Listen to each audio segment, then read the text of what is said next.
I am Elena Hartwell, 32 years old. 3 days ago, my mother called to tell me not to come to New Year's Eve. You just make everyone uncomfortable, she said, her voice smooth and final, like she was declining a dinner reservation. So I spent December 31st alone in my Beacon Hill penthouse, standing at the window with a glass of wine, watching strangers celebrate in the streets below, while my family toasted champagne at their Cape Cod mansion without me.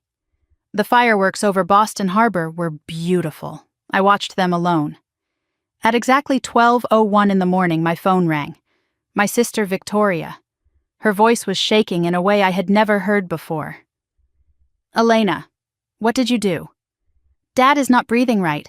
Mom is screaming. The whole family is panicking. What the hell did you do? The news she was talking about, my company, Bloom Botanics, had just gone public at midnight with a valuation of $2.3 billion, making me one of the wealthiest self-made women in the beauty industry. But the money was not what made them panic. It was the Forbes interview that dropped at the exact same moment. 4 years of evidence. Every email, every timestamp, every recording. And the truth about what my sister did to our grandmother. Victoria was still screaming through the phone, her composure shattered for the first time in my memory. She had always been the polished one, the poised one, the one who could walk into any room and make everyone believe she belonged there. But not tonight. Tonight her voice cracked and splintered like cheap glass. You destroyed everything, she hissed. The business, the family name. Everything Grandma built, you just burned it to the ground. I stood at my window, watching the last fireworks fade over the harbor, and I felt something I did not expect. Calm. Complete, bone-deep calm. Everything Grandma built? I said quietly. You mean everything you stole from her? The silence on the other end was deafening. Victoria had spent her entire life never being at a loss for words. She had built a career on charm, on spin, on making people believe whatever version of reality suited her best. But she had no spin for this. The timestamps were from her own email server. The security footage was from the hotel she managed. And Grandma's journal? That was her handwriting. Victoria knew it, I knew it, and now the whole world knew it. These documents are fabricated, Victoria finally managed. You forged them. You manipulated everything because you have always been jealous of me. I almost laughed. 4 years ago, that accusation would have wounded me. I had spent my entire life being told I was the jealous one, the difficult one, the one who could not just be happy for her sister's success. But I was not that woman anymore. The patent filings are dated March 2022, I said. Your trademark application came 3 months later.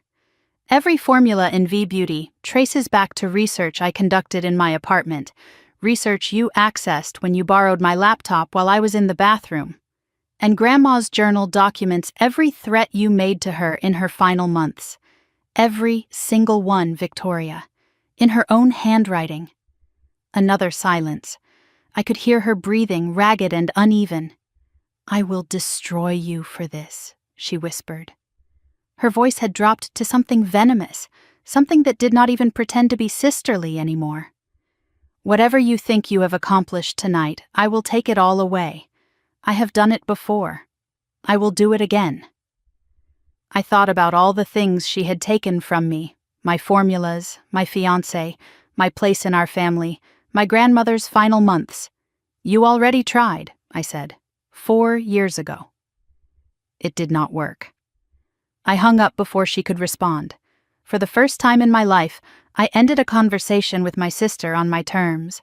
I finished my wine and watched the city settle into the quiet after midnight. Somewhere across Massachusetts, my family was realizing that everything they had built on lies was about to collapse, and I felt nothing but peace. My phone would not stop buzzing. Within minutes of the Forbes article going live, I had 47 missed calls and over 200 text messages. My mother's messages escalated from demands to threats to something that sounded almost like grief, though I knew better than to believe it was grief for me. How dare you, she wrote. You have destroyed this family. You are dead to us. My father sent only one message. "Elena, please," just those 2 words. No demands, no accusations, just please. His message was different from the others, and I noticed that, filed it away for later. Marcus, my former fiancé, the man who had left me for my sister 2 months before our wedding, sent a wall of text I did not bother to read. Something about how we needed to talk, how this affected all of us, how he had made mistakes. I deleted his message without finishing it. He had made his choice years ago. He did not get to unmake it now.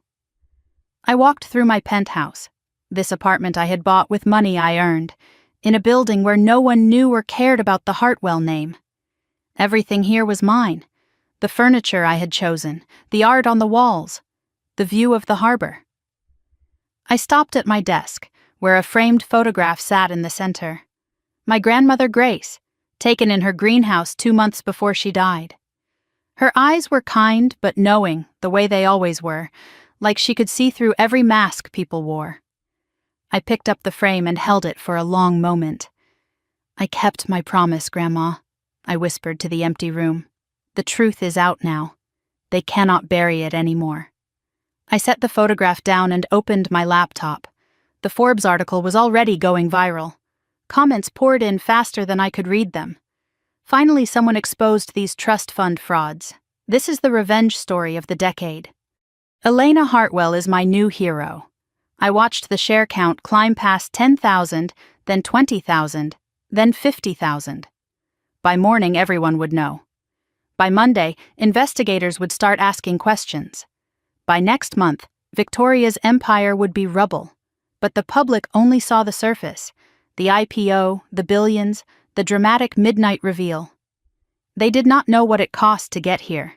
They did not know about the years of being invisible, the theft of everything I had built, the sister who smiled at family dinners while systematically dismantling my life. They did not know about my grandmother, who saw me when no one else did, who prepared for this moment even as she lay dying. They did not know about the box Victoria thought she had buried forever. To understand what happened tonight, you need to understand the Hartwells, not the family everyone sees at charity galas and society weddings. The real family. The one that taught me love was conditional, and loyalty was just another word for control. The one where brilliance meant nothing if it did not photograph well. The one where I learned, long before I should have, that some people will take everything you have and convince the world you gave it willingly. Victoria thinks tonight destroyed her, but she does not understand yet. The Forbes article was just the beginning. What comes next, the investigations, the lawsuits, the truth about what she did to Grandma Grace in those final months, that is when she will realize I did not just expose her business. I exposed everything she is. And it all started with a box she thought she had buried forever. The Hartwells were not just wealthy. We were legacy. 4 generations of Cape Cod real estate, a luxury hospitality empire that stretched across New England, the kind of family whose name appeared on hospital wings and university buildings. Our mansion sat on a private stretch of coastline, 12 bedrooms, a private beach, gardens designed by a landscape architect my grandmother had imported from London. When I was a child, I thought everyone lived like this. By the time I was a teenager, I understood that almost no one did, and that my family would never let me forget the difference. Family gatherings at the Hartwell estate were performances. Everyone dressed perfectly, said the right things, smiled for photographs that would end up in society magazines. The crystal was always polished. The flowers were always fresh. The laughter was always just a little too loud, a little too practiced, never quite reaching anyone's eyes. My father, Richard, ran the company, Hartwell Hospitality Group, but my mother, Margaret, ran everything else. The social calendar, the family image, the invisible rules that determined who belonged and who did not. I learned early that in our family, belonging was not guaranteed. It was earned, revoked, and weaponized as needed. My sister Victoria earned her place before she could walk. She was 5 years older than me, and she was everything I was not. Harvard MBA, graduated with honors. featured in Forbes 30 Under 30 for hospitality innovation. She married Marcus Morgan when she was 28, a banking heir whose family money matched ours, a wedding covered by Martha Stewart's magazine and attended by a senator. Victoria ran the hotel group's luxury spa division, the glamorous side of the business, the part that got her photographed at galas and quoted in lifestyle publications. Our mother introduced Victoria the same way every time, her voice warm with pride. "This is my daughter Victoria. She is brilliant. I was introduced differently. This is Elena. She is finding herself. Or worse, Elena does something with lotions." I had graduated from Northeastern with a chemistry degree, summa cum laude. I had published 2 research papers on botanical compounds.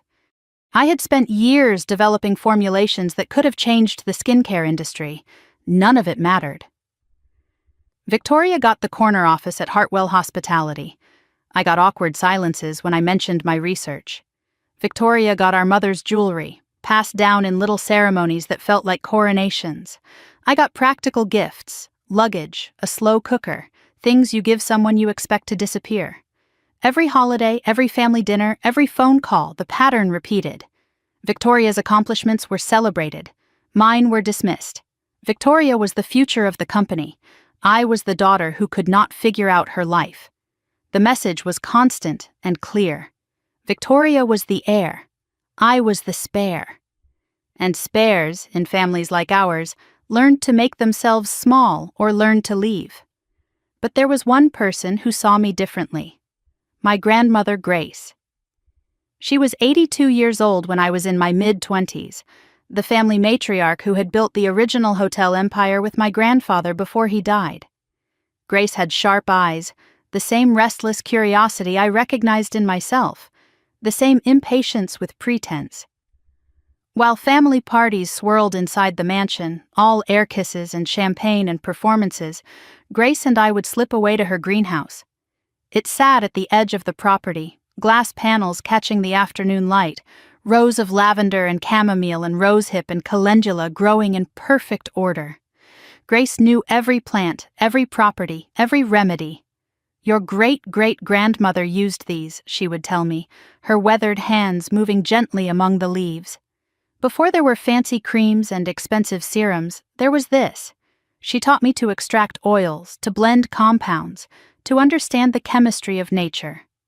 Those afternoons in the greenhouse were the only times I felt like I belonged to this family. Grace saw through Victoria in ways she never said directly, but I noticed. The way her smile tightened when Victoria interrupted. The way she kept certain recipes only in her private journal, never sharing them with Victoria's spa division despite my sister's repeated requests. Once, when we were alone among the lavender, Grace took my hand and whispered something I did not understand until years later. "Your sister takes what she wants. Remember that." I nodded, not knowing what she meant, not knowing I would someday wish I had listened more carefully. 3 months before she died, Grace held my hands in the greenhouse one last time. She was weaker by then, her voice softer, but her eyes were still sharp. "I am leaving you something important," she said. "A box. Do not let anyone take it from you." I promised her I would protect it. I did not know that I was already too late. The night my grandmother died, I was 26 years old, living in a small apartment in Somerville, trying to build a life outside the Hartwell shadow. The hospital called at 11 at night. Not my parents, not my sister. The hospital. Grace had suffered a stroke. It was serious. I should come quickly. I drove 90 minutes to Cape Cod, breaking every speed limit, my heart pounding the entire way. When I arrived, Victoria was already in the hallway outside Grace's room. Her face was composed, controlled, already managing the situation. "You do not need to go in," she said, blocking my path. "She is unconscious. I am handling everything." I pushed past her into the room. Grace was pale, fragile, tubes and wires everywhere, machines beeping their mechanical rhythm. I held her hand for 3 hours, watching her chest rise and fall, willing her to wake up, to squeeze my fingers, to give me one more afternoon in the greenhouse. At 2 in the morning, Victoria appeared again. "The doctors say it is only a matter of time," she said, her voice professionally sympathetic. "Go home, get some rest. I will call you when it happens." I did not want to leave. But my mother arrived, and she sided with Victoria, as she always did. "You are just making this harder," she said, not looking at me. "Victoria knows what to do." I drove home. I fell asleep on my couch, exhausted and terrified. I woke to a text message from Victoria. "Grandma passed at 4:17 in the morning. Arrangements are being handled. Do not come to the house today. Mom needs space. Do not come to the house." My grandmother was dead, and I was not even allowed to grieve with my family. I did not know then that Victoria had been alone with Grace in those final hours. I did not know what was said, what was signed, what was taken. I would not find out for another 2 years. The funeral was 3 days later, formal, 200 guests, a catered reception at the mansion. I stood in the back wearing the only black dress I owned, watching strangers talk about my grandmother like they had known her. Victoria gave the eulogy. It was beautiful, moving, perfectly delivered. Not once did she mention the greenhouse, the remedies, the afternoons Grace spent teaching me the secrets she had learned from her own grandmother. After the reception, I slipped upstairs to Grace's room. I searched everywhere, closets, drawers, under the bed, behind furniture. I was looking for the box she had promised me. It was nowhere. I found Victoria in the hallway, her funeral mask still perfectly in place. "Grandma said she was leaving me something," I told her. "A box. Do you know where it is?" Victoria's face flickered for just a moment, something unreadable passing through her eyes, before smoothing back into sympathy. "Oh, Elena," she said, her voice dripping with practiced compassion. Grandma was confused at the end. She said a lot of things that did not make sense. There was no box. I knew she was lying. I could feel it in my bones, in the way her eyes did not quite meet mine, in the slight pause before she answered. But I could not prove it. I had no evidence, no witnesses, nothing but the word of a dead woman and the instinct of a daughter no one believed. What I did not know then was that the box existed. It was real. And Victoria had not destroyed it. She had hidden it. Because destroying it would have left evidence. And my sister never left evidence. But my grandmother did. 2 years after my grandmother died, I finally stopped grieving and started working. I channeled everything I had lost into creation, into the formulas Grace had taught me, into building something that was entirely my own. I was 28 years old, living in a cramped one-bedroom apartment in Somerville, working days as a cosmetic chemist at a mid-tier skincare company where I formulated the same boring products month after month. But nights and weekends belonged to my real work. I had converted half my bedroom into a makeshift laboratory, a second-hand centrifuge humming on a folding table, pH meters lined up beside rows of botanical extracts in amber bottles. The space smelled like lavender and rosehip and possibility. It smelled like my grandmother's greenhouse. I was developing something revolutionary. Not just another moisturizer or serum, but a bioactive compound using botanical fermentation that could penetrate skin layers more effectively than anything on the market. The formula was based on Grace's greenhouse teachings, combined with my advanced chemistry knowledge. Early tests showed remarkable results: healing, regeneration, anti-inflammatory properties without a single synthetic chemical. I called it Project Bloom, a private tribute to my grandmother's garden, to the afternoons she had spent teaching me secrets that had been passed down through generations of women in our family. No one knew what I was working on. My parents thought I was still playing with lotions. Victoria had never once asked about my work. I preferred it that way. This was mine, untouched by Hartwell judgment, uncontaminated by family politics. For the first time since Grace died, I felt like I was building something that mattered. Then my mother called. It was March 2021, a Thursday evening. I was in the middle of a fermentation cycle, watching the compounds separate under the centrifuge, when my phone lit up with her name. I almost did not answer. Conversations with my mother rarely ended well for me, but something made me pick up. "Elena, we need to talk about Victoria." Her voice had that particular edge, the one that meant this was not a request. "Hartwell Hospitality was going through a difficult quarter," she explained. "The luxury market was shifting. Clients wanted clean beauty now, natural ingredients, sustainable sourcing. Victoria's spa division was struggling to keep up." "Your sister needs help," my mother said. "You understand all that botanical nonsense. She just needs a little guidance." The word nonsense stung, even wrapped in a request for help. My entire career, my research, my expertise reduced to nonsense. But I heard something else beneath my mother's words. An opportunity. Maybe, I thought, this was finally a chance to be valued, to prove myself, to show my family that my work mattered. I hesitated. "I am in the middle of my own research," I said. "I do not really have time to take on consulting work." "Elena," my mother's voice sharpened into something harder. "This family has given you everything. The least you can do is help your sister. It is not like your little experiments are going anywhere." The message was clear, the same message I had heard my entire life. Victoria's work mattered. Mine did not. But I was tired of fighting, tired of being the difficult daughter, tired of standing outside the family circle looking in. "Fine," I said. "I will consult. But just the basics." "Of course, sweetheart, just the basics. I should have known better."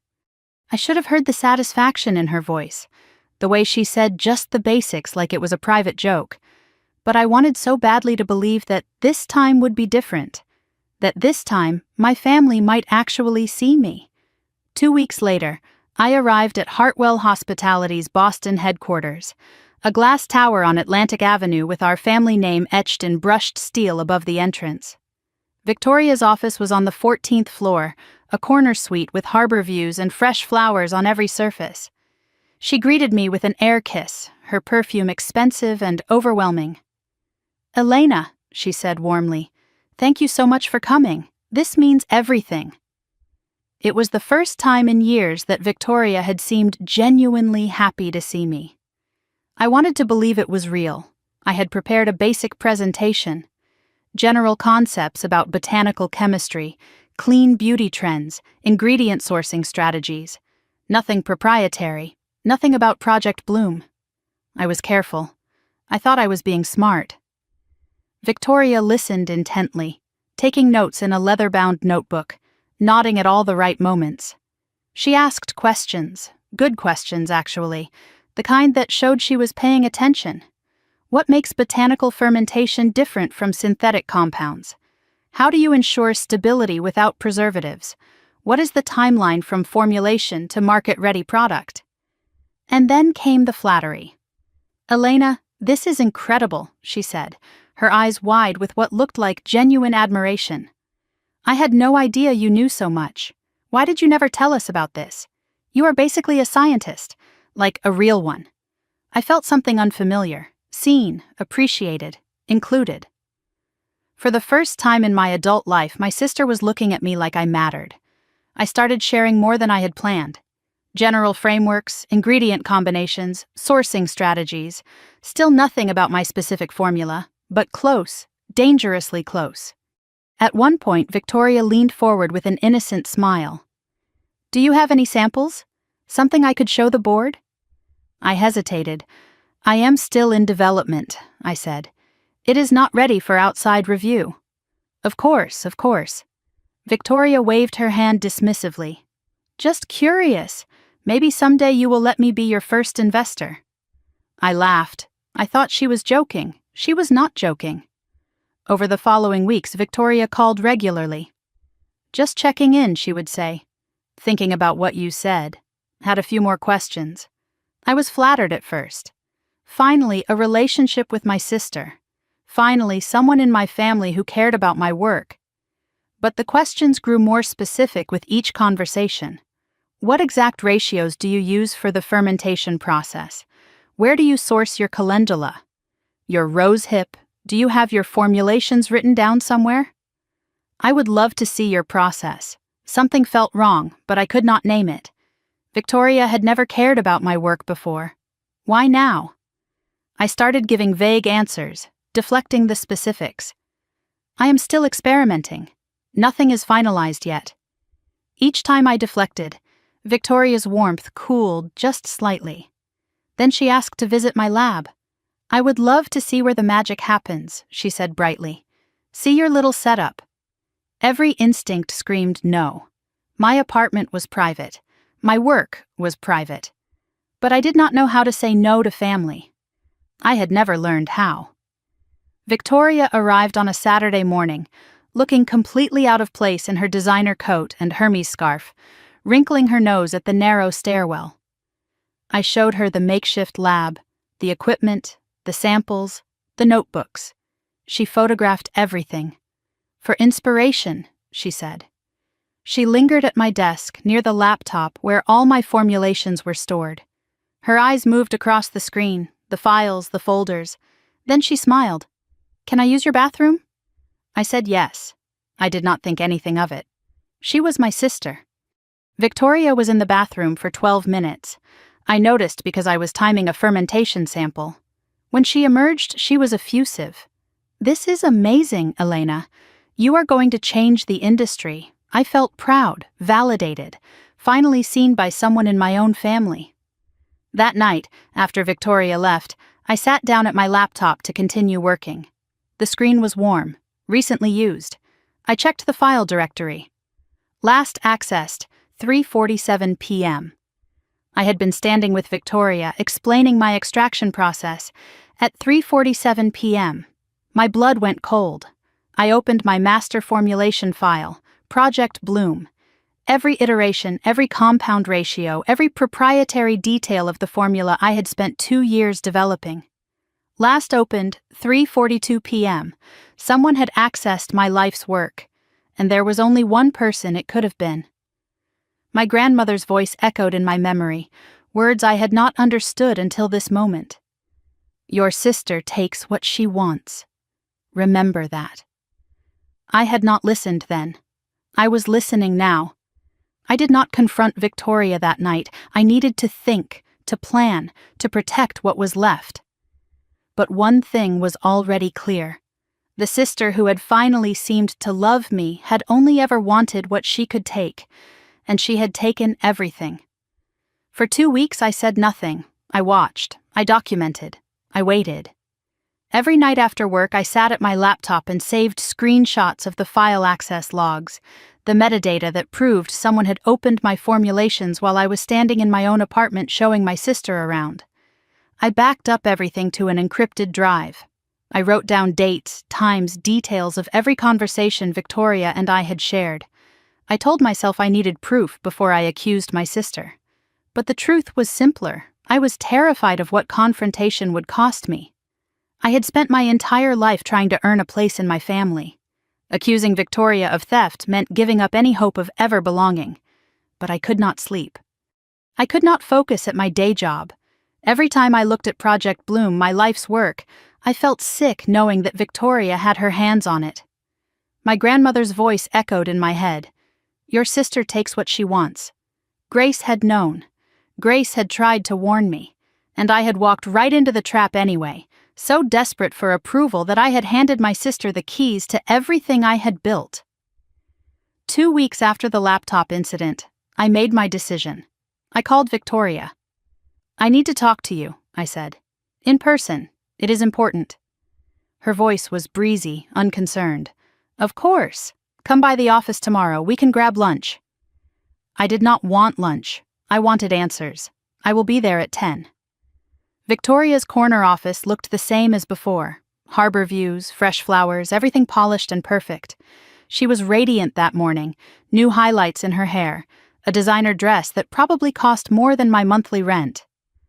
Elena, she said warmly, sit down. Coffee? I was just telling Marcus about your little lab visit. I did not sit. My laptop was accessed while you were in my apartment. The shift was instant.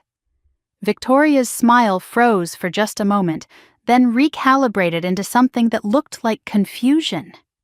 "Excuse me?" "My formulation files," I said. "Someone opened them at 3:42 in the afternoon. You were the only other person there." She laughed. It was a practiced sound, dismissive and light, the kind of laugh designed to make the other person feel foolish. "Elena, that is insane. I was in your bathroom. I did not touch your computer. I held firm. The timestamps do not lie." Victoria's expression shifted again, this time into something that looked almost like concern. "Honey," she said slowly, "I think you are stressed. You have been working so hard on this little project. Maybe you opened the files yourself and forgot." "I did not forget." She sighed, shaking her head with exaggerated sisterly pity. "This is exactly why Mom worries about you. You have always been a little paranoid. Remember when you thought your college roommate was stealing your notes? And it turned out you had just misplaced them? I had not misplaced anything." But the memory still stung, the way family myths always do. Stories repeated so many times they become truth whether they happened or not. "That was different," I said. "Was it?" Victoria tilted her head, her eyes wide with false sympathy. "Elena, I am your sister.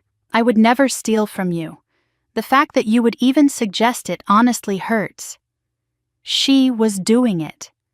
Right in front of me, without blinking, she was rewriting reality, making me the villain, making herself the victim. I had watched her do it to other people for years. I just never thought she would do it to me. I left her office without another word. I knew confronting her had been a mistake. Within hours, my phone rang. My mother. "Victoria just called me in tears," she said, her voice sharp with accusation. "She said you accused her of stealing?" I tried to explain. The laptop, the timestamps, the questions about my formulations that had grown more specific with each conversation. Margaret cut me off before I could finish. "Elena, stop. Just stop. Your sister has bent over backward to include you. She asked for your help. She visited your apartment. She has tried to build a relationship with you. And this is how you repay her? Mom, I have proof." "Proof of what?" Margaret's voice dripped with contempt. "That your computer was used while you were home? That could have been anyone. That could have been you." I tried one more time. There was no one else there. The silence on the other end was worse than her words. When she spoke again, her voice was ice. "You have always been jealous of your sister. Since you were children. I had hoped you would grow out of it, but apparently not. Drop it. Apologize to Victoria, and maybe take some time to reflect on why you always need to be the victim." The line went dead. I stood in my apartment, phone in hand, feeling like the floor had dropped out beneath me. I had proof. I had evidence. And none of it mattered because my family had already decided who to believe. 3 days later, my world collapsed again. Marcus and I had been engaged for 3 years. We had met at a chemistry conference where he was doing pharmaceutical sales. He was charming, ambitious, the kind of man who made you feel like the only person in the room. We were not soulmates, but we were comfortable, stable. I had spent so many years feeling invisible that being seen by someone, anyone, felt like enough. Our wedding was planned for fall. The venue was booked. The dress was bought. I had allowed myself to imagine a future outside the Hartwell shadow. Then Marcus called. His voice was strange, distant, rehearsed. "Elena, we need to talk. I have been doing a lot of thinking." My stomach dropped. I knew that tone. "I did not think we should get married," he continued. "I do not think we are right for each other." I tried to understand. I asked questions. I begged for explanations. Marcus was vague. "I have just been feeling disconnected. We want different things." What things? What changed? Nothing changed. I have just realized some things about myself. He ended the call before I could respond. I sat on my apartment floor, surrounded by formula notes and research files, and I cried for the first time since my grandmother died. First Victoria, now Marcus. Everything I had was disappearing. Something nagged at me in the days that followed. The timing was too perfect. Victoria confrontation on Monday. Marcus breakup on Thursday. But I pushed the thought away. Even Victoria would not do that. Would she? 2 months later, I received an envelope in the mail. Thick cream cardstock, calligraphy addressing, the kind of stationery used for important announcements. Inside was a wedding invitation. Victoria Hartwell and Marcus Webb request the pleasure of your company. The wedding was 2 months away. The venue was the Cape Cod mansion. I read the invitation 3 times, certain I was hallucinating. Marcus, my Marcus, marrying my sister, 2 months after breaking our engagement. The math did not work unless they had been together before he ended things, unless Victoria had been stealing more than formulas. I called my mother, my voice shaking. Did you know about this? Margaret's response was cool, unsurprised. Victoria and Marcus reconnected after your relationship ended. These things happen, Elena.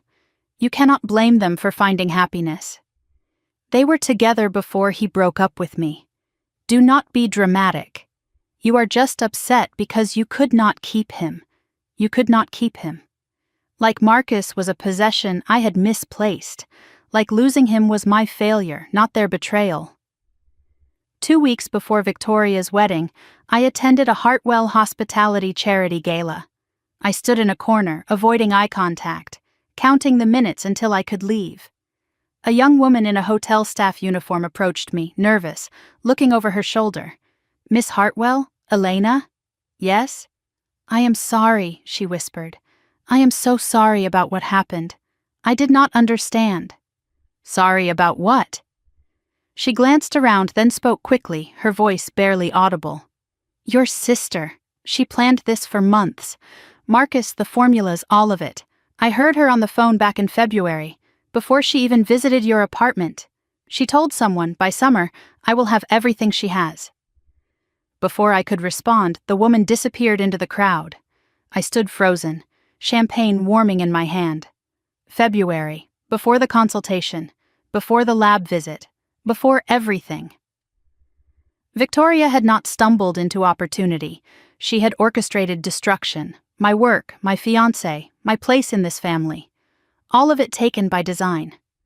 I made a decision in that moment, standing alone at my family's party, surrounded by people who had never seen me. I would document everything, trust no one. And when the time was right, I would take it all back. I did not know how, I did not know when. But I knew one thing with absolute certainty. My sister had underestimated me for the last time. By the time the letter arrived, I had almost given up. 1 year had passed since Victoria's wedding to Marcus, a ceremony I did not attend, a celebration of everything that had been stolen from me. 1 year since the confrontation that cost me any remaining hope of belonging to my family.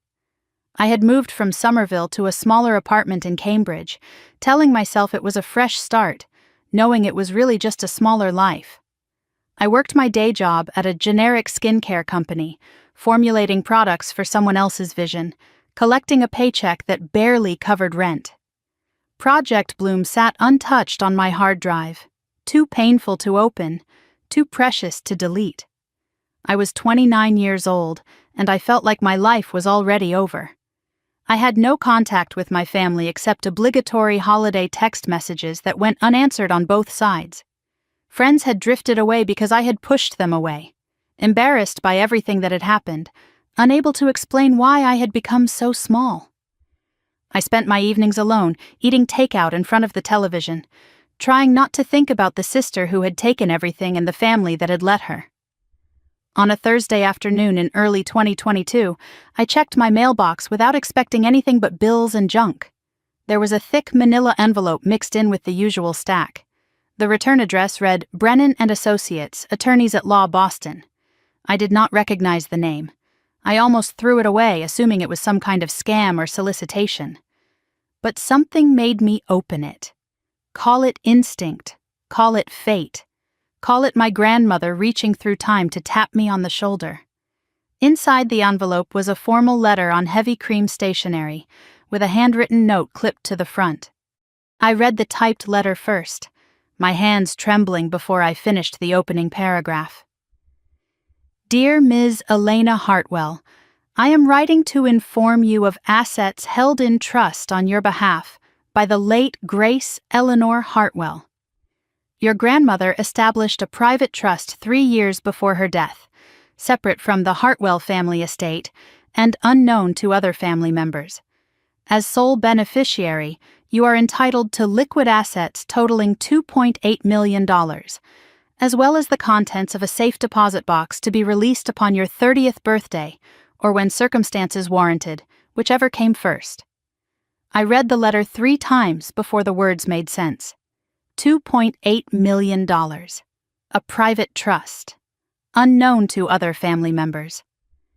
My grandmother had hidden money for me, had planned for exactly this moment, had known somehow that I would need it.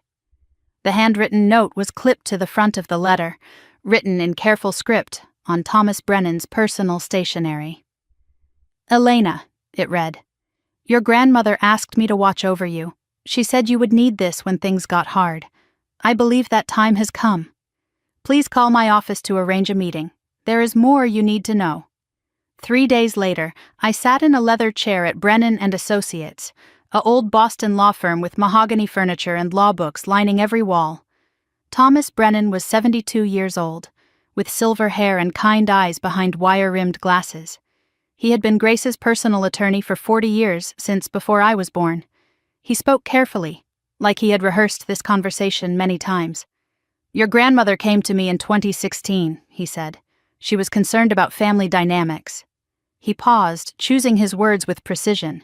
She believed Victoria was manipulating the main estate documents, pressuring her to change beneficiaries. My breath caught in my throat. Manipulating how? Emotional coercion. Thomas's voice was gentle, but his words were not. Threats, even. Grace wanted to ensure you received something Victoria could not touch. He explained that Grace had been methodical. She had documented every concerning interaction with Victoria. She had kept a private journal separate from anything the family knew about. She had transferred funds slowly, carefully, to avoid detection. Your grandmother was sharper than anyone gave her credit for, Thomas said. She knew exactly what was happening in that family, and she prepared. He slid a small brass key across the desk toward me. This opens a safe deposit box at First Republic Bank on Newberry Street. The contents are yours. I stared at the key, small and ordinary looking, and felt the weight of everything it represented. What is in it? Thomas's expression softened. I never opened it, but Grace told me once that it contained everything you needed to understand the truth. I believe she meant it literally. I went straight from the law office to Newberry Street. First Republic Bank was all marble floors and hushed voices, old money atmosphere that reminded me of everything I had tried to escape. I showed my identification, signed papers, followed a banker to the vault room. The safe deposit box was small, maybe 12 inches long and 6 inches wide. I carried it to a private viewing room and sat alone at a polished table, the brass key in my trembling hand. I thought about my grandmother, the greenhouse, the lavender, the whispered warnings I had not understood until too late. Your sister takes what she wants. Remember that. I turned the key. Inside, wrapped in velvet cloth, were 4 items. A leather-bound journal with private written in Grace's handwriting on the cover. A stack of handwritten recipe cards, botanical formulas in her careful script. A sealed envelope addressed to me. And a small velvet pouch containing a pair of pearl earrings I recognized immediately. They were Grace's everyday pearls, the ones she had worn in every photograph I had ever seen of her, the ones Victoria had claimed at the funeral. I opened the envelope first, my hands shaking. Grace's voice was preserved in ink, speaking to me across the years. My dearest Elena, if you are reading this, then things have happened as I feared. Victoria took things from me too, near the end. My dignity, my choices, my peace. I documented everything in this journal. The truth is there, in my own words. Use it when you are ready. Not for revenge, sweetheart. For justice. There is a difference. I believe in you. I always have. All my love, Grandma Grace. I pressed the letter to my chest and cried. My grandmother had known. She had seen what was coming, had prepared for exactly this moment, had loved me enough to build me a weapon from beyond the grave.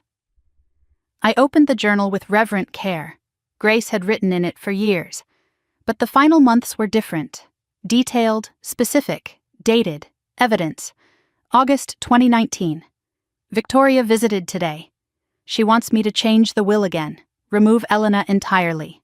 Says Elena does not appreciate family. I refused. September 2019. V threatened me.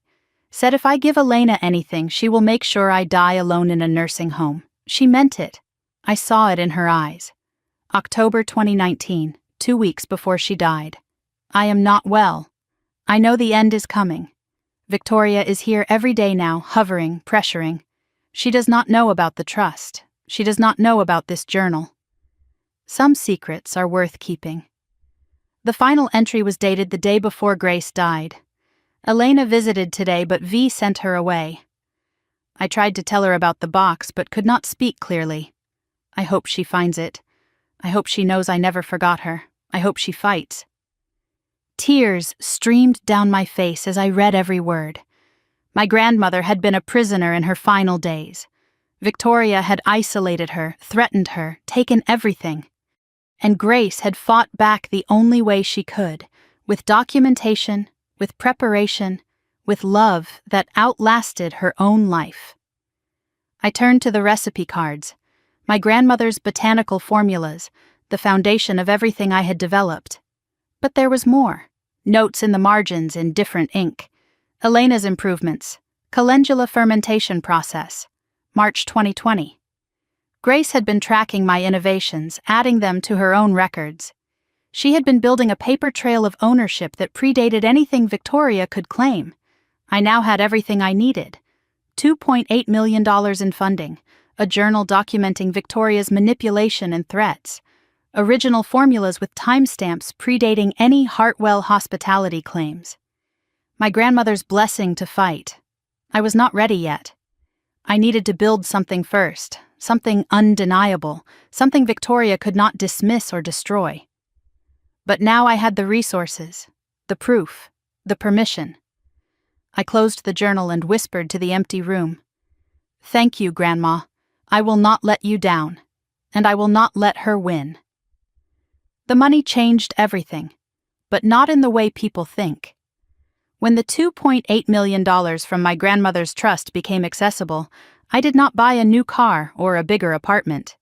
I did not take a vacation or splurge on designer clothes. I bought protection, infrastructure, time. I quit my day job with 2 weeks' notice and a professional exit, leaving behind the boring formulations and the paycheck that had kept me trapped. I rented a proper laboratory space in Kendall Square, small but legitimate, nestled in the heart of Boston's biotech corridor near MIT.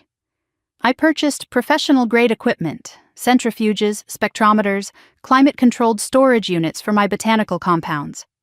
Every receipt was saved. Every expense was documented. I was building a company, but more importantly, I was building a fortress. Before my grandmother's inheritance, I had worked in fear. Afraid of being seen, afraid of being discovered, afraid that Victoria would somehow find a way to take whatever I created next. Now I worked with purpose. Grace's words echoed in my mind every morning when I walked into my new lab. Not revenge, sweetheart. For justice. There is a difference. Justice required patience, precision, and paperwork. I would become so legitimate, so documented, so undeniable, that when the truth finally came out, no one would be able to question it. Thomas Brennan recommended a patent attorney named David Chen, a specialist in biotech and cosmetic chemistry intellectual property.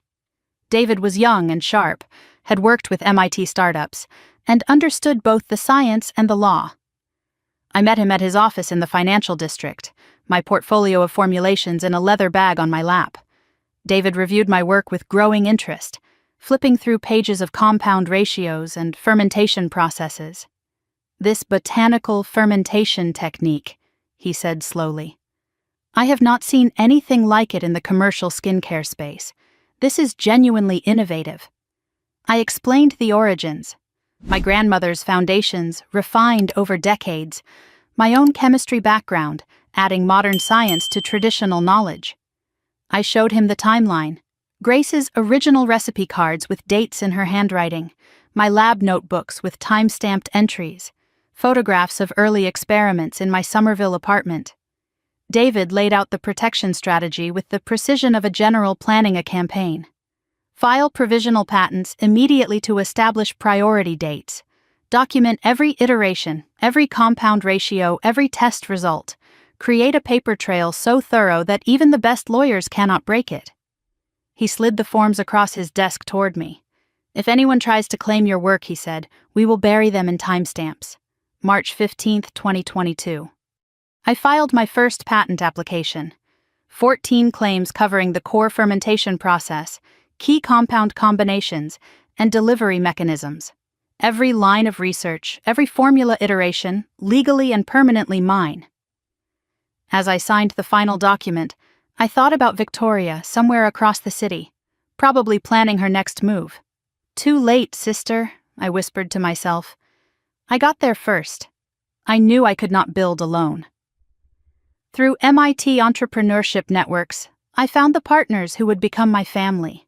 Ali Nguyen was a marketing strategist who had left a senior position at a major cosmetics corporation to work with mission-driven startups. She was brilliant, driven, and completely unimpressed by legacy and pedigree. Derek Santos handled operations and supply chain, having scaled 2 clean beauty brands before they were acquired by larger companies. He was practical, experienced, and had a dark sense of humor that cut through tension. I invited them to my Kendall Square lab and showed them everything: the formulas, the early test results, the vision. "We are not just making skincare," I told them. "We are proving that botanical chemistry can outperform synthetic, that my grandmother's knowledge combined with modern science can change an entire industry."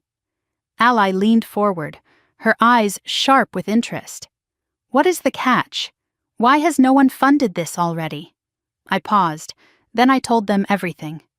Victoria, the theft, the family that had chosen my sister over truth, the journal documenting years of manipulation, the evidence I was still gathering. Silence filled the lab. Then Derek spoke, a slow smile spreading across his face.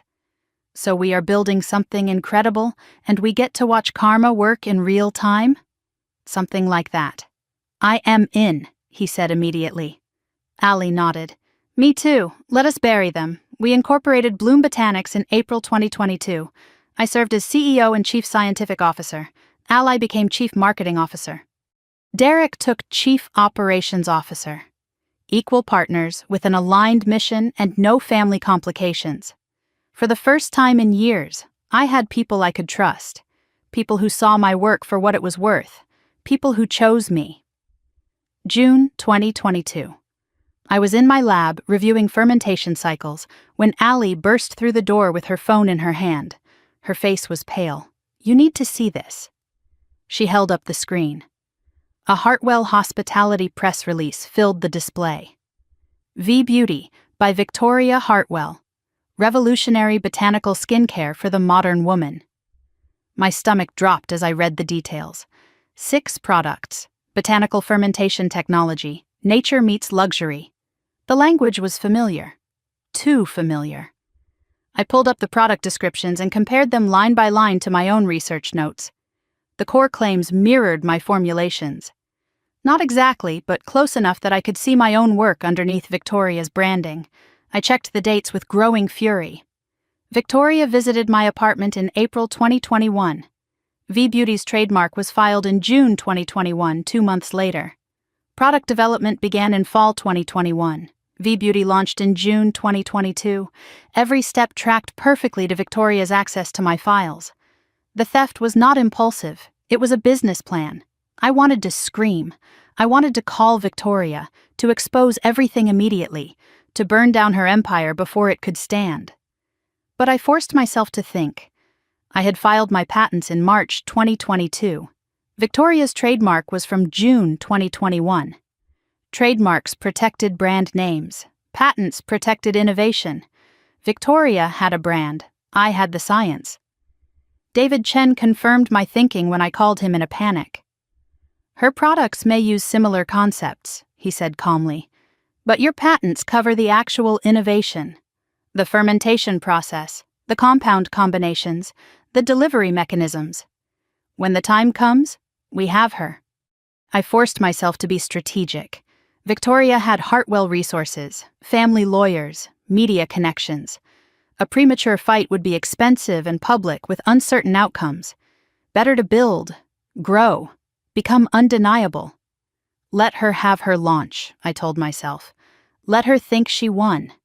I will be ready when it matters. Bloom Botanics grew quietly, deliberately invisible to the Hartwell radar. No press releases, no social media presence, no industry events where Victoria might notice my name. I operated in stealth mode, known only to investors, partners, and patent offices. By the end of 2022, we had finalized 3 product formulations, each fully patented. We had secured a small batch manufacturing partner in Vermont. We had closed seed funding from 2 biotech-focused venture capital firms, $1.2 million to accelerate development. Clinical trials were arranged with a dermatology research group affiliated with Boston University. While building, I also documented. Every V-Beauty product was analyzed and compared to my formulas. Victoria's public statements about developing the botanical line were saved.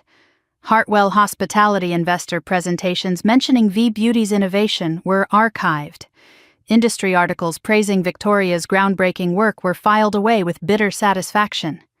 Thomas Brennan helped maintain the legal documentation. When you are ready, he said during one of our monthly calls, this will be irrefutable. I watched Victoria accept awards, give interviews, pose for magazine covers. Pioneer in clean beauty, visionary entrepreneur, the future of Hartwell Hospitality, every headline burned. But I reminded myself that it was temporary. All of it was temporary. My moment was coming. By fall 2023, Bloom Botanics had exceeded every projection. Our first product was approved for market in March. Partnership discussions with high-end retailers began in June. In September, we closed Series A funding at $8 million with a valuation of $42 million. Still small compared to Victoria's empire, but growing fast. In October, I received an email that stopped me cold. My mother's name in my inbox for the first time in almost 2 years. Thanksgiving at the Cape, she wrote. Your father insists you come. It would mean a lot to him. I stared at the screen for a long time.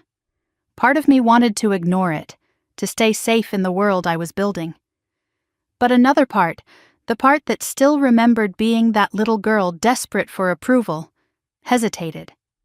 I typed my reply before I could change my mind. I will be there. I did not know what waited for me at that dinner table, but I knew one thing with certainty. I was not the same person who had left, and they were about to find out. I had not set foot in my parents' house in 2 years. The moment I walked through the door, I remembered why. The Cape Cod mansion looked exactly as I remembered, white columns framing the entrance, circular driveway perfectly maintained, gardens manicured even in November. The salt air bit at my cheeks as I stepped out of my modest Honda, parked between Victoria's Mercedes and Marcus's Porsche. I was an outsider pulling up to my own childhood home, and every detail reminded me of my place in this family. My mother greeted me at the door with an air kiss that landed somewhere near my ear. Elena, you came. I was not sure you would.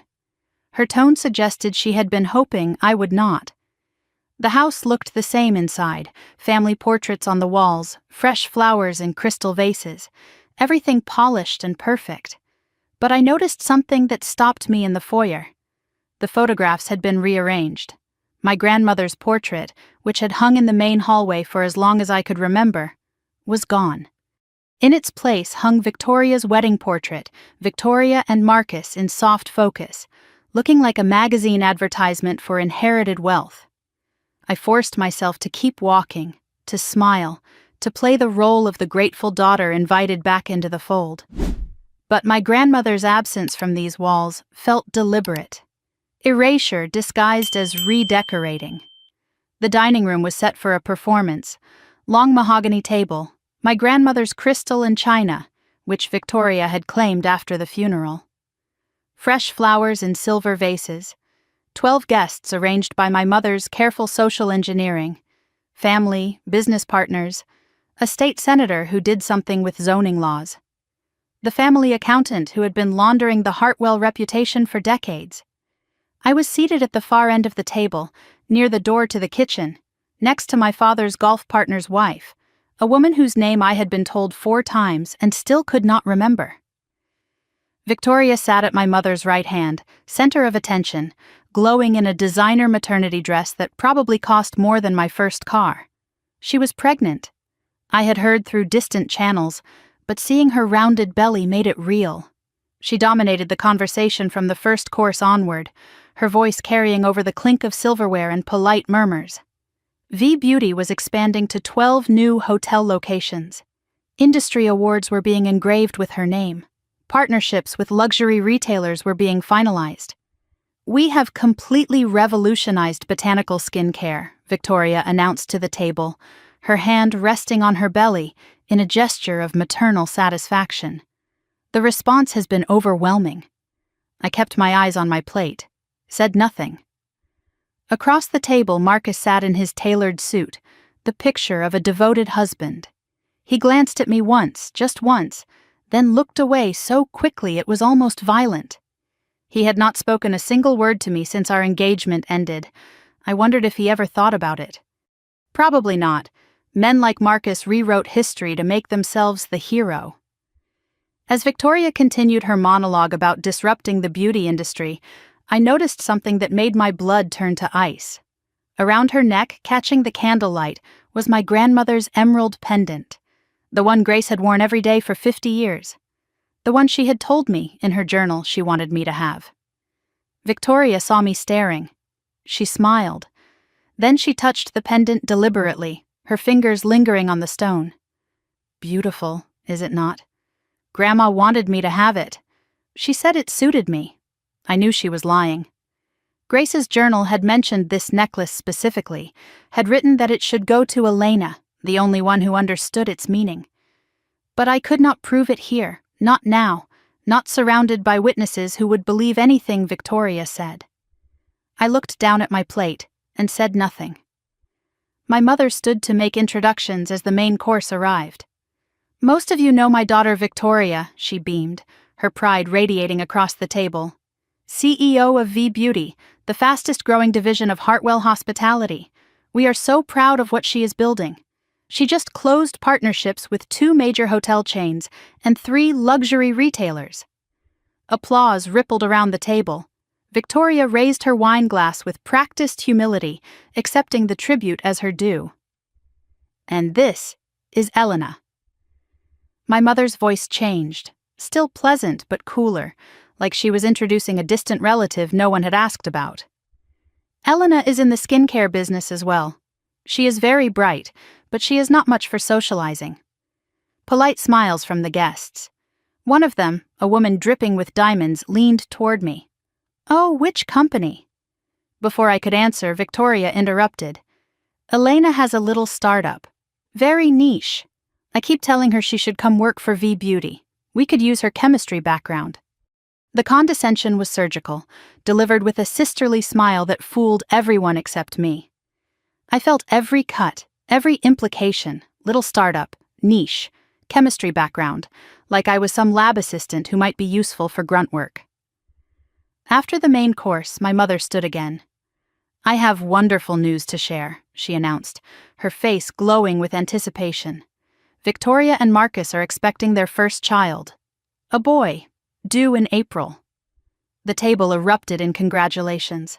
Victoria's eyes glistened with perfectly timed tears. Marcus put his arm around her shoulders, the proud father-to-be. My mother continued, her voice thick with emotion. Finally, a real Hartwell heir, someone to carry on the family legacy. She did not look at me. She did not need to. The implication was clear enough. Victoria's child mattered. I never had. One of the guests turned to me, perhaps trying to include me in the celebration. "And what about you, dear? Any special someone?" Victoria laughed lightly before I could respond. "Elena is married to her work. Are you not, Elena?" I forced a smile that hurt my face. Something like that. I excused myself before dessert, claiming I needed to use the restroom. Instead, I walked through the back hallway and out to the garden, desperate for air that did not smell like hypocrisy and expensive perfume. My feet carried me automatically to my grandmother's greenhouse, the place where I had spent the happiest hours of my childhood. It was abandoned now, glass panels dusty and cracked, the plants inside brown and dead. Victoria had not bothered to maintain it. Grace's legacy, left to rot. I did not hear my father approach. He appeared beside me, hands in his pockets, looking at the ruined greenhouse with an expression I could not read. "Elena, Dad." We stood in silence, the sound of waves in the distance, the party continuing without us inside. "I know something is wrong," he said finally, his voice barely above a whisper. "Between you and your sister, between you and all of us." I finally looked at him. His face was older than I remembered, tired in a way that makeup and expensive suits could not hide. "I am sorry I cannot," he started, then stopped. "I am sorry I have not." He could not finish the sentence, could not name what he was apologizing for. But the fact that he was trying, that he had followed me out here, that he was speaking to me at all, it was more than he had done in years. "Your grandmother used to say you were the strongest of all of us," he said quietly. She was right. I felt tears threatening and fought them back. "Then why did you never protect me?" His eyes dropped to the ground. He had no answer, just silence and the distant sound of waves. "I am sorry, Elena. I am sorry I was not brave enough." I looked at my father. This man who had watched his family choose favorites and said nothing, who had let his wife and eldest daughter run roughshod over everyone, who had traded his conscience for comfort. "Maybe someday, Dad," I said, "but not today." I walked back toward the house. He did not follow. Victoria caught me in the hallway before I could reach the front door. Her gracious hostess mask was gone. What was underneath was cold and predatory. "Leaving so soon? You barely touched your dessert. I need to get back to Boston." She stepped closer, blocking my path. "I know you are up to something, Elena. I have been watching you." I kept my face neutral despite my racing heart. "I do not know what you are talking about. Do not play stupid. Your little company, your patents. You think I do not have people watching?" "It is a free country, Victoria. I can start any company I want." Her voice dropped to a venomous whisper. "Let me be very clear. Whatever you are planning, stop. This family is mine. This industry is mine. Everything is mine." She touched the emerald pendant again. "Including this. If you try to come for me, I will destroy you. I did it once with Marcus. I did it with your formulas. I will do it again. I will destroy your little company.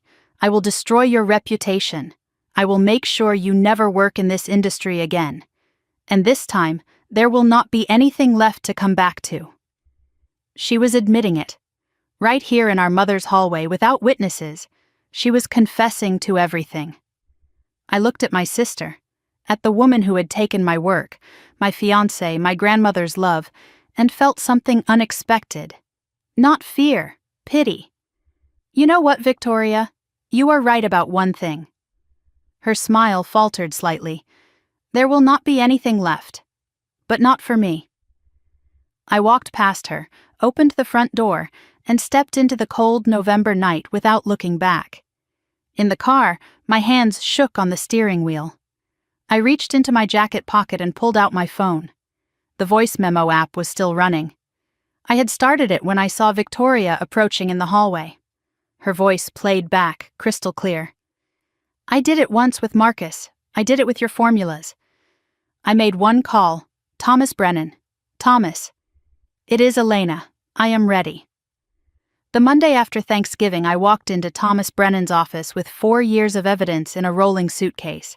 I had spent the weekend organizing everything, categorizing documents, labeling recordings, creating timelines that traced every act of theft and manipulation. Thomas cleared his entire afternoon. David Chen joined via video call from his financial district office. The conference table became a war room. I laid out the evidence systematically, piece by piece, building a case that even the best lawyers could not dismiss. My grandmother's journal documenting Victoria's threats in her final months. The original formula cards in Grace's handwriting with dates predating any Hartwell hospitality claims. My lab notebooks with time-stamped entries from my Somerville apartment. Patent filings from March 2022, 3 months before V-Beauty's trademark application. File access logs from my laptop proving the breach. V-Beauty product analysis showing formulations that matched my research. And the Thanksgiving recording of Victoria admitting everything in her own voice. Thomas and David exchanged looks across the table. David spoke first, his voice careful and precise. This is not just intellectual property theft, Elena. This is fraud. Possibly elder abuse. Definitely perjury if she has made any false statements in official filings. I felt the weight of what I had built, not just a case, a weapon. What do we do with all of this? I asked. Thomas leaned back in his chair, studying me with those sharp old eyes. That depends. What do you want, Elena? Settlement? Criminal charges? Public exposure? I thought about my grandmother, about Victoria's smug smile at that dinner table, about every dismissal and theft and lie that had brought me to this moment. I want the truth, I said. I want everyone to know exactly who she is. Over the following weeks, Thomas dug deeper into Hartwell family records. He had contacts in places I did not know existed. Estate lawyers and probate clerks and people who owed him favors from 40 years of practicing law in Boston. I continued building Bloom Botanics while he investigated, pouring my energy into formulations and partnerships while the legal machinery turned in the background. In January 2024, Thomas called me with news that changed everything. You need to come to my office, he said. His voice was strange, shaken in a way I had never heard from him. Now.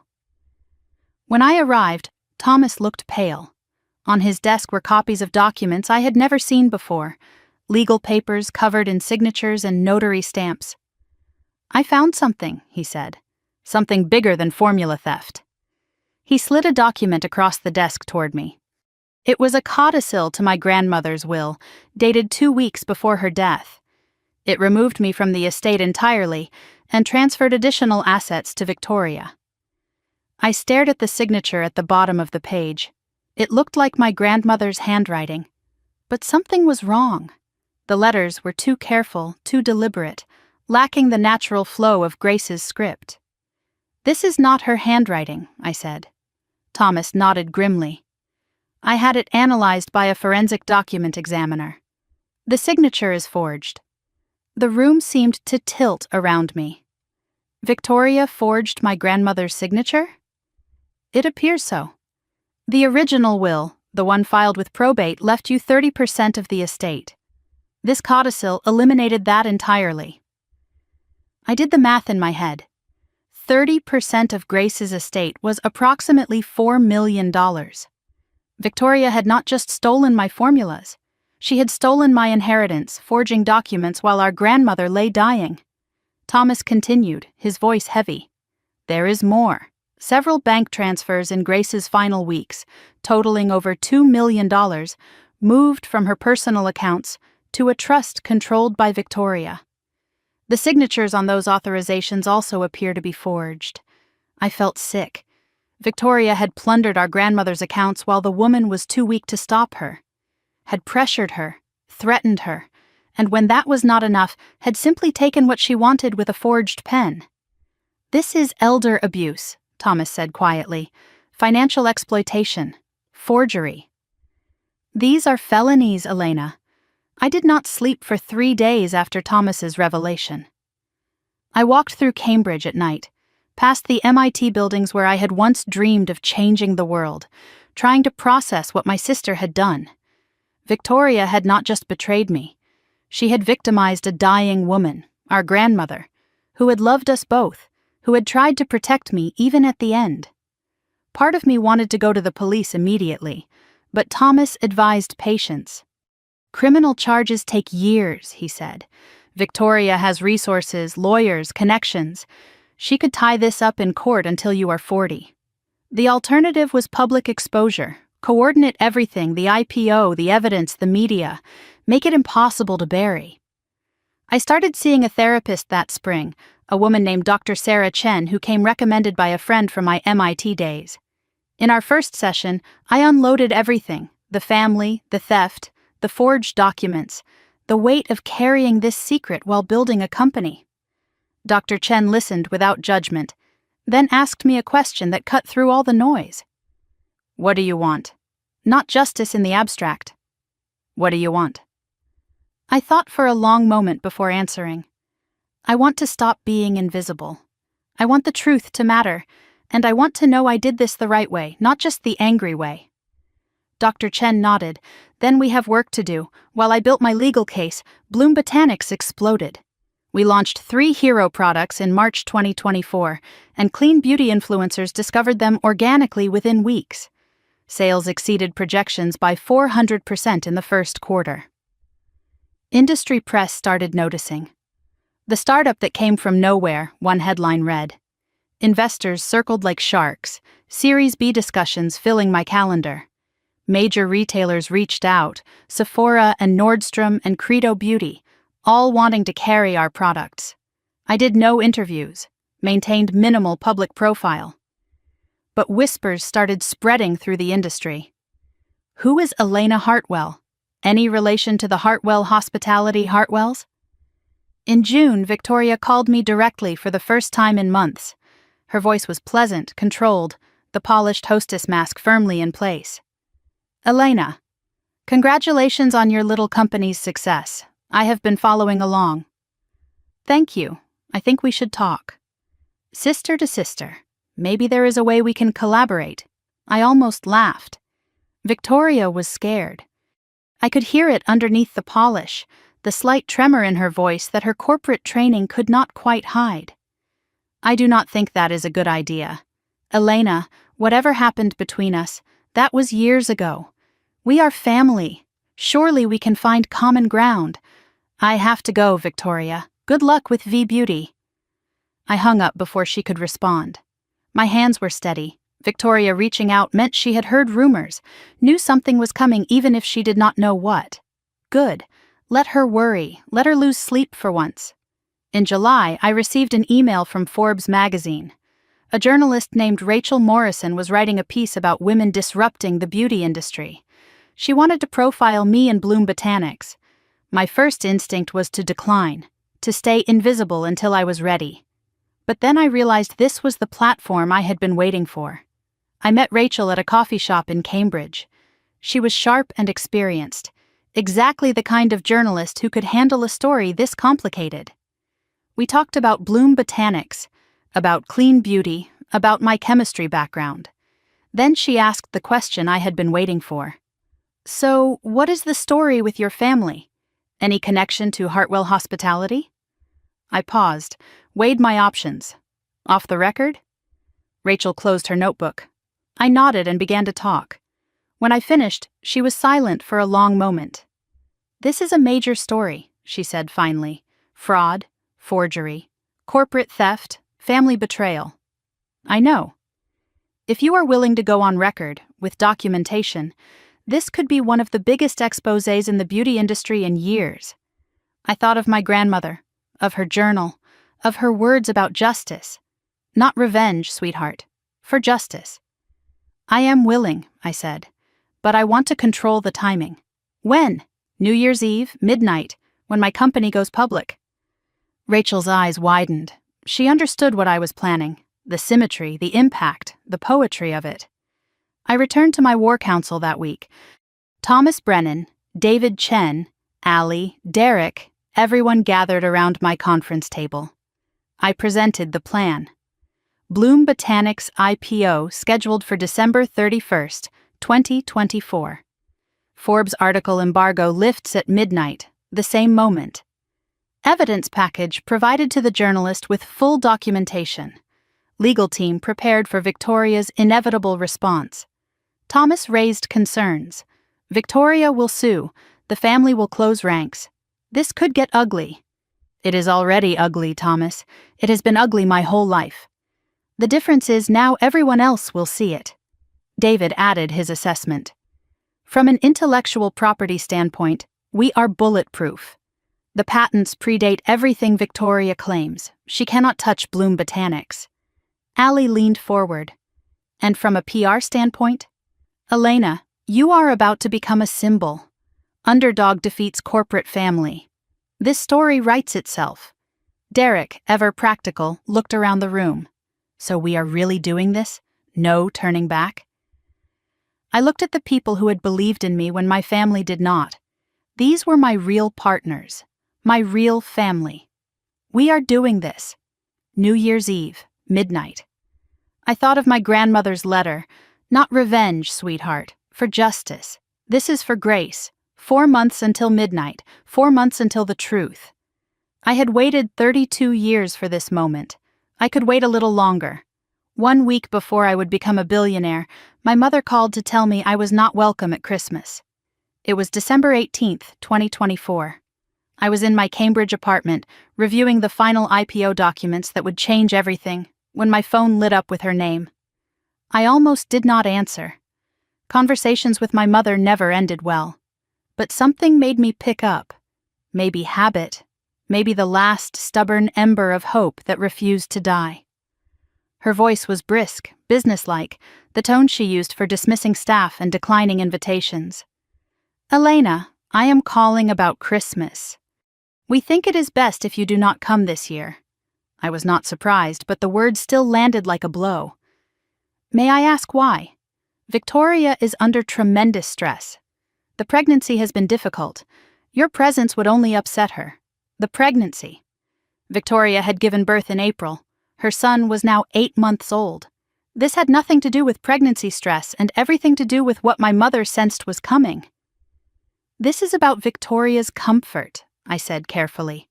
Or about what is coming. Silence on the other end. Then coldly, I do not know what you are implying. But the answer is no. You are not welcome. The line went dead before I could respond. I set down the phone and looked around my apartment. This small space I had made my own, filled with evidence folders and patent certificates and photographs of people who actually cared about me. My mother had just officially uninvited me from Christmas. The family I had spent 32 years trying to belong to did not want me at their holiday table. I should have felt devastated. Instead, I felt something unexpected. Freedom. No more pretending, no more performing, no more hoping they would change. They had made their choice. And in 7 days, I would make mine. December 25th, Christmas morning. I woke up in a guest room at Allie's house in Brookline, surrounded by the sounds of a family that actually liked each other. Allie's mother was already in the kitchen, the smell of cinnamon and coffee drifting up the stairs. Her father was arguing good-naturedly with her brother about football. 3 generations crowded into a colonial house that was warm and chaotic, and nothing like the polished performance of a Hartwell Christmas. Allie had insisted I come when she heard about my mother's call.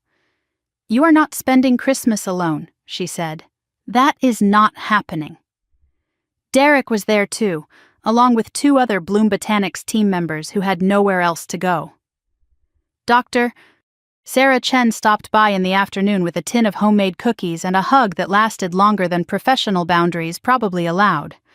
I watched Allie's mother fuss over everyone equally, making sure every plate was full, every glass was topped off. No favoritism, no performance, just love, messy and loud and real. Allie's grandmother, a tiny woman with sharp eyes, pulled me aside near the dessert table. Allie tells me you are doing something brave next week, she said quietly. Good for you, honey. Some families do not deserve the loyalty they demand. I hugged this stranger who saw me more clearly than my own mother ever had. After dinner, I sat by the window watching snow fall on the quiet street. I thought about my grandmother Grace, about Christmases in the greenhouse when I was small, about the lavender and rosehip and the way she would tell me stories about the women in our family who came before. Grace would have loved Allie's family, would have loved seeing me surrounded by people who actually cared. "Merry Christmas, Grandma," I whispered to the window. I kept my promise. The day after Christmas, I returned to my Cambridge apartment to find a package on my doorstep. Small padded envelope, no return address. My name and address handwritten in block letters. Careful and deliberate, clearly disguised. No postmark. It had been hand-delivered. Inside was a USB drive and a single sheet of paper. The note was typed, no signature. "You are not the only one who knows the truth. Use this when you are ready. A friend." My heart raced as I carried the package inside. I plugged the USB into a secure laptop, one that was not connected to any network, and opened the contents. 3 audio files, dated from the previous 2 years. I clicked the first one. Victoria's voice filled my apartment, casual and confident. The voice of someone who believed she would never be caught. The formulas were easy. Elena practically handed them to me. She is so desperate for approval, she did not even question why I suddenly cared about her little project. My jaw tightened. I clicked the second file. Victoria again, laughing. Marcus was even easier. All I had to do was make him feel important. Elena never knew how to do that. She was so busy with her chemistry sets, she did not even notice him slipping away. The third file was the most damning. Victoria's voice, bragging to someone I could not identify. By the time she figures out what happened, it will be too late. V-Beauty will be worth millions. And Elena? She will still be making lotions in her apartment, wondering what went wrong. Dad feels guilty, but he will not do anything. He never does. I sat frozen, listening to my sister describe the destruction of my life, bragging about it, laughing about it. And someone had recorded everything. I spent the next hour examining the package, the note, the USB. Block letter handwriting, carefully disguised. No fingerprints I could detect. The recordings were from private settings, intimate conversations, not public events. Someone with access to Victoria's inner circle had captured these moments. I ran through the possibilities. A disgruntled employee? Possible, but how would they get such personal recordings? Marcus? No, he was too complicit, too invested in Victoria's success. My mother? Absolutely not. Margaret would never betray her golden child. That left one person, Richard, my father. I remembered Thanksgiving, my father following me to the greenhouse, his whispered apology. "I am sorry I was not brave enough." I remembered his single text message on the night the Forbes article would drop. "Elena. Please." Just those 2 words, different from everyone else's rage. Dad feels guilty, but he will not do anything. Victoria had said it herself. But what if she was wrong? What if my father had found a way to help without confronting anyone directly? It was exactly the kind of passive courage Richard would muster. Too afraid to speak up openly, but willing to slip evidence under the door when no one was watching. I did not try to confirm my suspicion. If it was my father, he was not ready to be exposed. If it was someone else, I did not want to endanger them. What mattered was this: I had more ammunition, more proof. Victoria's own voice, confirming everything. December 27th, emergency meeting with my war council. Thomas Brennan, David Chen, Allie, Derek, everyone on a secure video call. I played the recordings without preamble. Silence when they ended. Then Thomas spoke, his voice hushed with something like awe. "This is remarkable." Victoria admits to the theft directly, multiple times, in her own words. David added his legal assessment. Combined with the other evidence, this is airtight. She cannot claim misunderstanding or coincidence. This is confession. I sent the recordings to Rachel Morrison at Forbes within hours. Her response came quickly. "Elena, this is devastating. Her own words, her own voice. There is no spinning this." The article was updated, strengthened, made irrefutable. I reviewed the final draft one last time. Every claim documented, every accusation supported, every lie exposed. 4 days until midnight, 4 days until the IPO, 4 days until the truth. December 30th. The day before everything changed. I walked through Cambridge in the winter cold, past MIT, past the coffee shops where I had dreamed of this moment for years. Bloom Botanics was valued at $2.3 billion, pending final IPO pricing. My stake was worth approximately $800 million on paper. But the money was not why I was doing this. My phone buzzed. Unknown number. I answered, expecting a telemarketer. Silence, then breathing, then a man's voice, barely audible. "I am sorry, Elena. For everything. I hope you understand why I could not do more." The line went dead before I could respond. I stared at the phone. It was him, my father. He knew what was coming, had made sure I had the weapons I needed, and now he was asking forgiveness in the only way he knew how. Quietly, anonymously, insufficiently. But something. That night, I laid out my outfit for the next day. Simple black dress, my grandmother's pearl earrings from the safe deposit box. I opened the Forbes article draft one final time and read the headline that would soon be seen by millions. "The billionaire they tried to erase. How Elena Hartwell built an empire, while her family stole everything. Tomorrow the world would know. Tomorrow everything would change. In 24 hours, Victoria would understand what it felt like to be invisible, and I would finally stop being erased." December 31st, 2024. The longest day of my life. I woke early in my Beacon Hill penthouse, the apartment I had purchased 6 months earlier with Series B funding, and lay in bed watching the winter light creep across the ceiling. Everything I had worked toward, every document I had collected, every sleepless night I had endured, came down to the next 18 hours. By midnight, the world would know the truth. By midnight, I would either be vindicated or destroyed. The morning passed in a blur of final calls. Legal team confirming all documents were in order.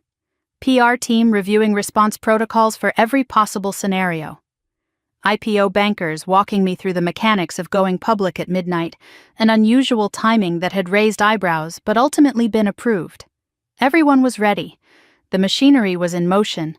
All I had to do was wait. I forced myself to eat lunch, though I tasted nothing. I forced myself to take a walk, though my legs felt like they belonged to someone else.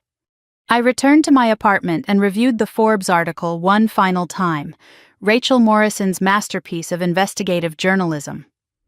Every word was precise. Every accusation was documented.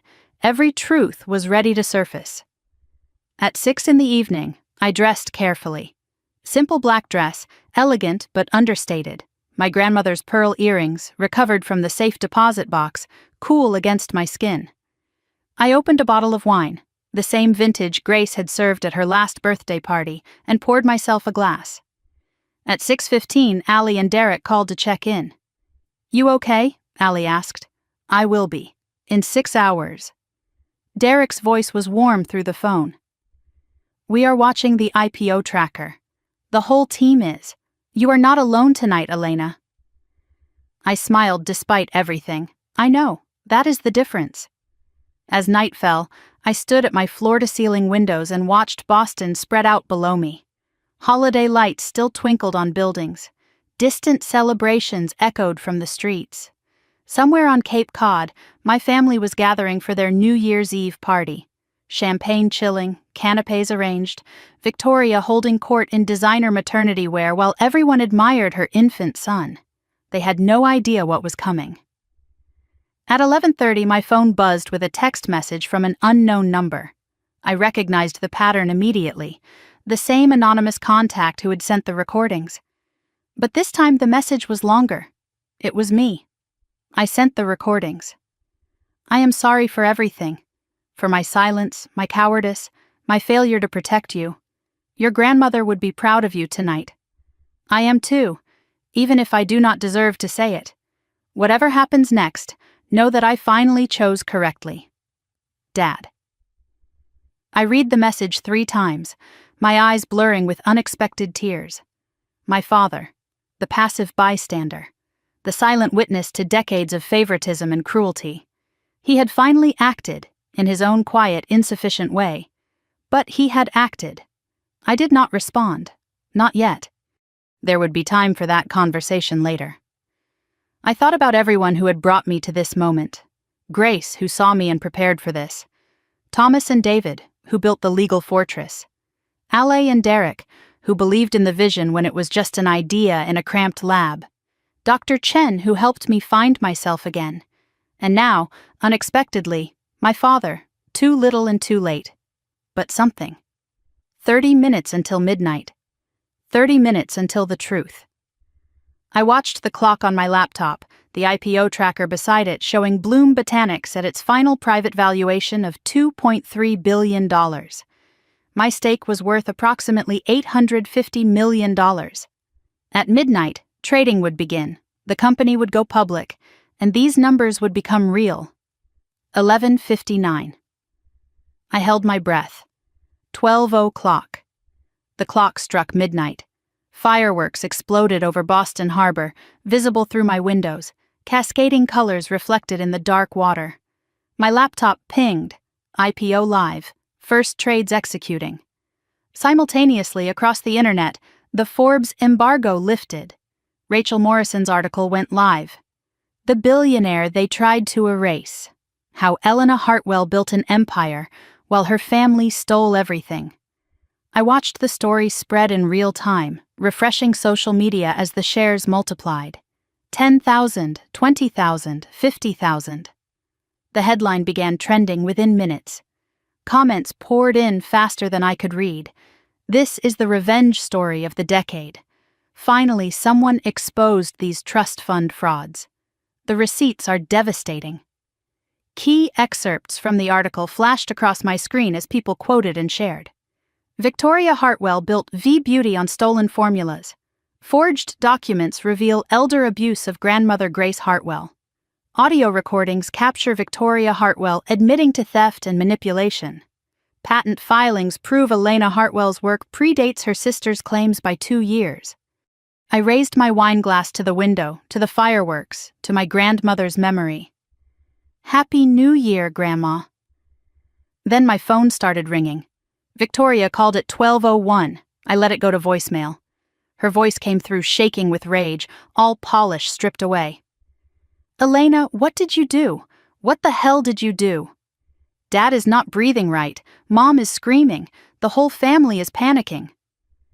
The article, how could you? You have destroyed everything. Call me back. I saved the voicemail. Evidence for later. Marcus called at 12:03. I let it ring. His voicemail was frantic, desperate. Elena, please, we need to talk. This affects all of us. The company, the family, everything is falling apart. Please, can we just... I made mistakes, I know, but this is not... Please call me back. I deleted his message without finishing it. He did not deserve a response. My mother called at 12:05. I let it ring. Her voicemail was ice and fire, every word dripping with contempt. You ungrateful, vindictive, selfish girl. After everything this family has given you, you have humiliated us. You have destroyed your sister's reputation. Your father is having chest pains. If something happens to him, it is on your hands. I hope you are satisfied. You are no longer my daughter. I listened to the words that should have devastated me, but I felt nothing. No guilt, no regret, just peace. At 12:08, another call came through. Unknown number. I answered this one. Silence. Then my father's voice, barely a whisper. Elena, I saw the article. I saw everything. Dad, I am proud of you. He paused, his voice breaking slightly. I know that does not mean much anymore. But I am proud of you. There was a long silence. I could hear him breathing, could imagine him standing somewhere away from the chaos, making this call in secret. Your mother will never forgive this, he said quietly. But I understand. I understand why you had to. I know, Dad. Can I call you sometime? When things settle down? I closed my eyes and thought about all the years he had watched me be erased, all the times he could have spoken up and chose silence instead. But he had sent the recordings. He had finally, imperfectly, chosen me. Yeah, you can call. By 1 a.m, my phone had 47 missed calls and 212 text messages. Journalists, investors, former colleagues, strangers who had somehow found my number. The Forbes article had been shared over 100,000 times. Comments continued pouring in. Elena Hartwell is my hero. Victoria Hartwell is finished. This is justice. Beauty industry social media exploded with reactions. Influencers who had promoted V-Beauty scrambled to distance themselves, deleting posts and issuing statements. Retailers announced they were reviewing their partnerships with the V-Beauty line. Financial analysts noted that Hartwell Hospitality stock futures indicated a significant drop when markets opened on January 2nd. I scrolled through the chaos from my window seat, watching my story spread across the internet. The fireworks had ended. The city was quieting. But my truth was just beginning to travel. I expected to feel triumphant, victorious, vindicated. Instead, I felt tired and relieved, and finally seen. I did it, Grandma. The truth is out now. It cannot be buried anymore. At 3 a.m, I finally put down my phone. I was exhausted but could not sleep. I walked through my apartment, this space I had earned with my own work, filled with photographs of the people who had believed in me. On my desk sat the framed picture of Grace in her greenhouse. I added something new beside it, a printed screenshot of the Forbes headline, simple and powerful. At 3:15, I called Dr. Sarah Chen. She picked up despite the hour. Elena, I saw the article. How are you feeling? I do not know. Free, tired, scared of what comes next? All of those are valid. You did something incredibly brave tonight. It does not feel brave. It just feels finished. That is what closure feels like sometimes. Not triumph, just done. I hung up and looked out at the sleeping city. The hardest part was over. But there was still work ahead. Victoria would fight back, lawyers would call, media would demand interviews. But I had something I had never had before, the truth on my side, and the world finally listening. As dawn broke over Boston, my phone buzzed one more time. A news alert. Breaking. Hartwell Hospitality announces emergency board meeting. V-Beauty future uncertain. I smiled, set down the phone, closed my eyes, let them panic. I had waited long enough. Now it was their turn to wait. The first week of January 2025, I watched my sister's empire burn. I followed the news from my penthouse, working remotely, avoiding public appearances while the story I had unleashed spread across every platform. The Forbes article had been read by over 5 million people within 72 hours. Every major outlet picked up the story. CNN, The New York Times, Bloomberg, Vanity Fair. The narrative was irresistible. Underdog sister exposes golden child's fraud, becomes billionaire in the process. Journalists called it the revenge story of the decade. I called it the truth, finally told. January 3rd, the Massachusetts Attorney General announced an investigation into V-Beauty's business practices. January 5th, the SEC opened an inquiry into Hartwell Hospitality's financial disclosures, specifically examining whether Victoria had made false statements to investors about the origins of her botanical technology. January 7th, 3 former employees came forward with additional allegations, claiming they had witnessed Victoria taking credit for work that was not hers, that they had been pressured to sign documents they did not understand, that the company culture was built on intimidation and lies. The forged documents became the centerpiece of every investigation. Elder abuse, financial exploitation, fraud. Thomas Brennan coordinated with investigators, providing documentation that I had spent years collecting. Every timestamp, every journal entry, every recording found its way into official hands. Victoria hired a crisis PR firm and attempted damage control. She issued a statement calling the allegations false and defamatory, claiming I was motivated by jealousy and greed. But the evidence was overwhelming. The timestamps could not be disputed. The recordings were in her own voice. The forensic analysis of Grace's forged signature was conducted by 3 independent experts who all reached the same conclusion. Every denial Victoria made only made her look more desperate. By mid-January, V-Beauty products were pulled from major retailers. Sephora issued a statement expressing concern. Nordstrom terminated their partnership. Influencers who had built their platforms promoting Victoria's botanical revolution scrambled to delete posts and distance themselves from the scandal. I gave one carefully controlled interview, exclusively to Rachel Morrison at Forbes. I did not gloat, I did not attack, I simply stated facts. I built my company legally, I protected my intellectual property. The evidence speaks for itself. The public response was overwhelming support.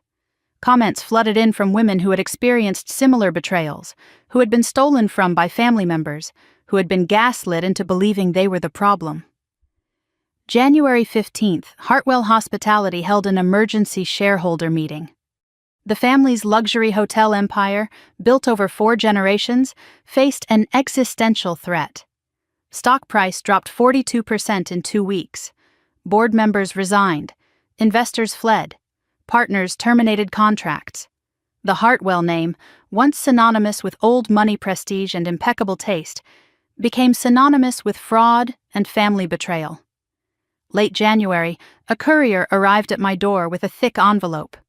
Cream stationery, family letterhead, my mother's signature at the bottom of a formal letter. Dear Elena, as of this date, you are formally and permanently estranged from the Hartwell family. You will receive no inheritance, no acknowledgement, and no contact. You have destroyed a legacy that took 4 generations to build. I hope your billions keep you warm. Margaret Hartwell.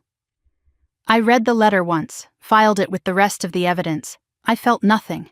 My mother had disowned me the day I was born, had chosen Victoria over me at every opportunity, had made it clear that I was only tolerated when I was useful. This letter just made it official. February brought Victoria's spiral. She stopped appearing in public. Her social media accounts went dark. Rumors circulated through industry channels. She had checked into a facility. She had fled the country. She was under house arrest awaiting charges. I did not seek information about my sister. I did not need to know. What happened to Victoria now was between her and the law. Late February, my phone rang with Victoria's number. Against my better judgment, I answered. Her voice was hollow, nothing like the polished weapon I remembered. Gone was the confident hostess, the gracious sister, the woman who had stolen everything I loved without blinking. Are you happy now? Are you satisfied? You got everything you wanted. I paused before responding. No, Victoria. I got what I earned. There is a difference. I hung up and blocked her number. March brought Marcus back into my orbit, though not in any way I welcomed. A text from a number I had deleted years ago appeared on my phone. Elena, I know I have no right to contact you, but I need to talk. I have filed for divorce. I am leaving Victoria. I made the worst mistake of my life choosing her over you. Can we meet? Please. Against my therapist's advice, I agreed to coffee. We met at a cafe in Cambridge, neutral territory, public space. Marcus looked older than I remembered, tired and diminished, nothing like the charming man who had once made me feel seen. I was an idiot, he said, leaning across the table with desperate eyes. Victoria manipulated me. She made me believe things about you that were not true. By the time I realized what she was, it was too late. By the time you realized, I said carefully, you had already married her, already helped her build an empire on my stolen work. He had no answer, just silence and guilt. I thought I loved you once, I continued, but you did not choose me when it mattered. You chose comfort, security, the easier path. I can change, he said. I have changed. Give me another chance. I stood and left cash on the table for my untouched coffee. You made a choice, Marcus. So did I. Goodbye. I walked out without looking back. April brought news that complicated everything. Thomas Brennan called with an update on the investigation, walking me through legal developments and timeline projections. At the end of the call, almost as an afterthought, he mentioned something that stopped me cold. I should mention, he said carefully, Victoria had a miscarriage. Last month, stress-related complications. I went silent. Victoria had been pregnant again. I had not even known. And now that pregnancy was gone, lost to the stress of investigations and scandal and public humiliation, I sat with this information for days. I had not caused the miscarriage. I had exposed crimes. I had told the truth. But a baby that would never exist was still a loss, even when that baby belonged to my enemy. I called Dr. Chen. Am I supposed to feel guilty? What do you feel? Complicated. Sad for the baby, not sad for Victoria. Is that wrong? Feelings are not right or wrong, Elena. They are information. What is this telling you? I thought for a long moment. That I am still human. That justice, even justified justice, has costs I did not anticipate. That sounds like wisdom to me. May brought my father back into my life, tentatively and imperfectly. Richard called me directly, his voice stronger than it had been, clearer, more present. Elena, I would like to see you, in person, if you are willing. I considered. He had sent the recordings. He had chosen me finally, even if imperfectly. Okay, but not in Boston, somewhere neutral. We met in Providence, halfway between his hotel and my apartment. A quiet restaurant, private booth, just the two of us. Richard looked older, aged by the scandal in ways that expensive suits could not hide. He had moved out of the Cape Cod mansion, separated from Margaret, living alone for the first time in 40 years. Your mother will never forgive me for sending those recordings, he said quietly. But I do not care. It was the first right thing I have done in 30 years. He told me things I had never heard, how Margaret had controlled every family decision, how he had known Victoria was cruel but was too weak to intervene, how he had watched me be sidelined and dismissed and erased, and said nothing because silence was easier than conflict. I should have protected you. I should have been your father. I was not, and I am sorry. When he finished, I spoke carefully. I cannot pretend the last 32 years did not happen. I cannot give you absolution. His eyes were wet. He nodded. But I can give you a chance. You can start being my father now, slowly, on my terms. He reached across the table. I let him take my hand. That is more than I deserve, he said. Yeah, it is. Summer brought major changes. I relocated Bloom Botanics headquarters to San Francisco, a fresh start far from the Hartwell shadow. I sold the Boston penthouse and cut my remaining ties to the East Coast. New apartment near Dolores Park. New life, new beginning. August brought the settlement. Victoria's lawyers reached out for negotiations. I refused to engage directly, letting my legal team handle everything. The final terms included full acknowledgement of my patent priority, financial restitution, return of my grandmother's emerald necklace and other stolen items, and Victoria prohibited from operating in the beauty industry for 10 years. Thomas Brennan sent me a package when it was finalized. Inside was the emerald pendant Victoria had worn at Thanksgiving, the necklace my grandmother had intended for me. I held it for a long moment, feeling its weight, remembering Grace's hands touching this same stone. Then I clasped it around my neck. It fit perfectly. 1 year ago tonight, I sat alone in a Boston penthouse, waiting for my family to realize what I had done. Tonight, I am in San Francisco, surrounded by people who actually love me, and I have never felt less alone. My apartment near Dolores Park is filled with warmth and laughter and the sound of champagne corks popping too early, because Derek has never been patient about anything. 12 friends crowd into my living room, sprawled on couches and perched on kitchen counters, arguing about which appetizers are best and whether anyone actually watches the ball drop anymore. This is what family was supposed to feel like. The space around me reflects who I have become. Warm lighting instead of cold crystal chandeliers. Photographs on the walls that I chose, not portraits arranged by interior designers to impress guests. My co-founders at the IPO celebration, all of us exhausted and triumphant. Dr. Chen at my birthday party last spring, laughing at something Ali said. My father's first visit to San Francisco, awkward but trying. Both of us learning how to be family after 32 years of not knowing how. And in the center of everything, in a place of honor on my bookshelf, a framed photograph of Grandmother Grace in her greenhouse, smiling that knowing smile, her eyes full of the love that saved me. Ali appears beside me with 2 glasses of champagne. "You are being quiet," she says. "Everything okay?"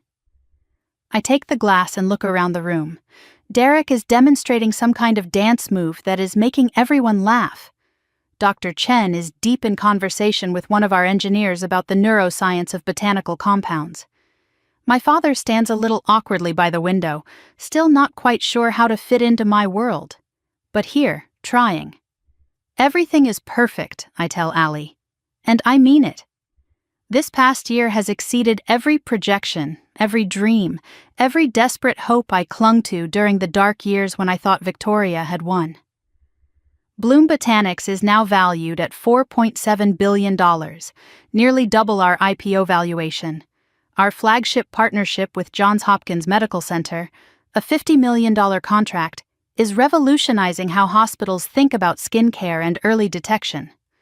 Our AI-enhanced botanical diagnostic line can identify early warning signs of certain skin conditions while treating them, technology that did not exist before we created it.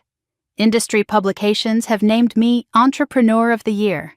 I have been featured in magazines I used to read in waiting rooms, wondering if I would ever matter enough to be included. But the awards gather dust on a shelf I rarely look at. The work matters more than the accolades. What matters is that I wake up every morning as myself. No performance, no pretending.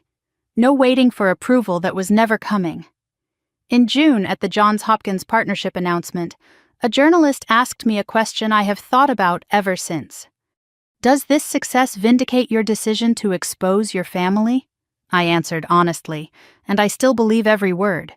I did not expose them for vindication. I exposed them because silence was costing me my integrity. The success is not proof that I was right. The evidence was proof. The success is just what happens when you finally stop shrinking.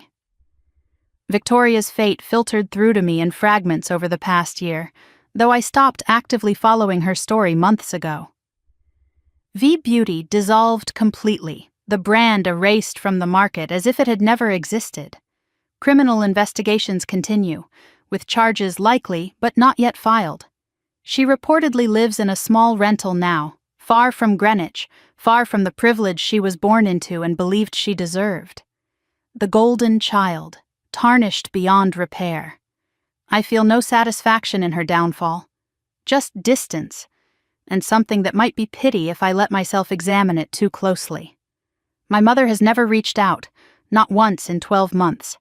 I stopped expecting her to around March when I finally accepted that some people choose pride over love until their last breath. Margaret chose Victoria. She will live with that choice, and I have made peace with having no mother. I had Grace. That was enough. My father calls every Sunday. We talk for exactly 30 minutes, sometimes awkward, sometimes painful, always real.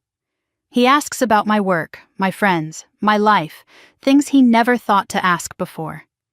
He is learning to be a father at 68 years old. Late, but not never. We are not close yet, but we are closer than we have ever been. Some relationships cannot be rebuilt from the ruins. But some can be started over, one careful conversation at a time. I touch the emerald pendant at my throat, my grandmother's necklace, recovered in the settlement. I wear it every important day, The Johns Hopkins signing, my birthday, tonight. It has become my talisman, my connection to the woman who saw me first, who loved me without conditions, who prepared for this moment even as she lay dying. Sometimes I imagine what Grace would say about all of this. The company built on our shared knowledge. The truth finally told. The family fractured but me whole. I think she would smile that knowing smile and say exactly what I need to hear. You did good, sweetheart. You did exactly what I knew you would. I have plans for the coming year that would make her proud. I am purchasing land in Napa Valley to build a botanical research garden, open to the public, with educational programs for young women in science. It will be named after her. The Grace Hartwell Botanical Institute. My grandmother gave me roots when my family tried to make me disappear. Now I am planting roots for others. At 11:55, someone turns on the television. The countdown coverage fills the screen, Times Square packed with strangers celebrating the end of another year. My guests quiet down, gathering near the windows and the TV, champagne glasses raised and ready. Dr. Chen appears beside me, her voice soft. How are you feeling? 1 year since everything changed. I think about the question honestly. Free, tired sometimes, grateful, still healing, but free. That is what growth sounds like, she says. I keep waiting to feel triumphant, victorious. I do not. What do you feel instead? Peaceful, like I finally stopped fighting for permission to exist. Dr. Chen smiles. That is not victory, Elena. That is something better. That is home. The countdown begins. 10, 9, 8. Ally grabs my hand on one side. Derek takes the other. My father raises his glass from across the room, his eyes wet, his smile uncertain but genuine. 3, 2, 1. Cheers erupt, champagne spills. Hugs happen everywhere at once. Fireworks explode over San Francisco, different from Boston but just as beautiful, lighting up a different coast, a different life, the same sky.